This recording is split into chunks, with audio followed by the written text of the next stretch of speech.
রব্বি আল্লাহ, এই সমাজে আমরা নিরাপদে মসজিদে যাব, নিরাপদে মাদ্রাসায় যাব, লাশগুলো খেলে আগামী দিন কোন কবরস্থানে যাবে, এই যে চিন্তা পারিশান আছে, এই পারিশান আমাদের দূর করে দেয়।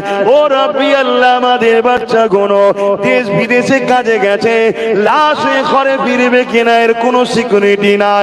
কখন যেন ফোন এলো, কে যেন টুকরো টুকরো করে মেরে দিয়েছে, কোন ভিড় যেন তকবীর দিয়ে এমন কোন স্লোগান দিয়ে মুসলমান হওয়ার জন্য টুকরো টুকরো করে মেরে দিয়েছে।